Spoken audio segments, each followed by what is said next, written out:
Sekarang saya jemput Yang Berhormat Lembah Pantai Langkawi kalau nak berbahas selepas daripada ini. Saya jemput Lembah Pantai dahulu. Lebih kurang sekitar 5 minit. Silakan. Terima kasih Datuk Yang Tua, terima kasih Yang Berhormat Pokok Sena kerana membawa usul. Saya juga ringkas saja tapi ingin turut terlibat dalam perbahasan. Kita semua faham bahawa negara Perancis mempunyai peradaban ataupun budaya yang berbeza dengan apa yang kita amal dan apa yang disebut sebagai French laïcité ataupun sekularisme ala Perancis itu mereka yang faham, kita tak faham kerana bukan dalam sejarah kebudayaan kita. Namun pada masa yang sama, saya rasa semua ahli-ahli parlimen sependirian bahawa apa yang telah berlaku dan kenyataan daripada Monsieur Macron tidak boleh kita terima. Dan saya seiring dengan Pokok Sena dalam memohon agar nota bantahan yang lebih keras diusahakan. Malah saya pohon Menteri untuk pertimbang memanggil semula ataupun recall Duta Malaysia ke Perancis sebagai satu tanda yang sangat jelas. Kita lihat di beberapa negara seperti Pakistan contohnya, walaupun mereka tidak ada duta ke Perancis, itu yang saya difahamkan mengikut laporan media, tetapi mereka menggesa agar melalui parlimen mereka menggesa duta mereka dipanggil semula sebagai tanda yang sangat keras. Dan kalau kita lihat mengikut data daripada UN Comtrade, pada tahun 2019 Malaysia telah mengekspor sebanyak 1.52 bilion dolar dari segi barang dagangan ke negara Perancis, dan kita juga mengimport sebanyak 2.62 bilion dolar barangan Perancis.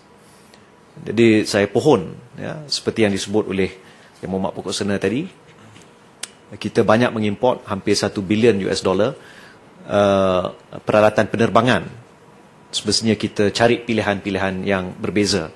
Kerana untuk mengharapkan rakyat Malaysia sahaja menyatakan pendirian dengan tidak membeli barang dagangan Perancis, mungkin di kalangan top 20 ataupun T1% mengharapkan mereka tidak membeli Hermes dan Louis Vuitton tu mungkin susah sikit.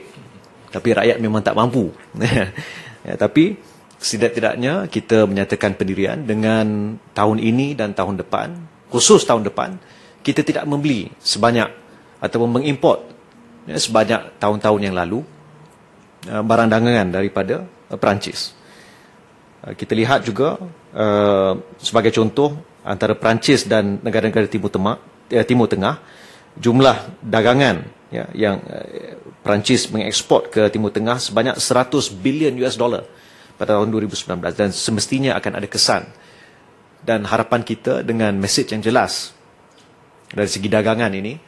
Maka bukan sahaja Presiden Macron tetapi kerajaan Perancis itu sendiri memahami bahawa mereka tidak boleh mengeluarkan kenyataan sebegini rupa tanpa memahami kesan, terutama dari segi hubungan antara negara. Akhir sekali saya ingin mencadangkan agar menteri pertimbang dengan kabinet. Sebagai contoh, kita ada seorang Menteri Hal Ehwal Agama yang kita lihat sering terlibat dalam usaha-usaha dialog peradaban.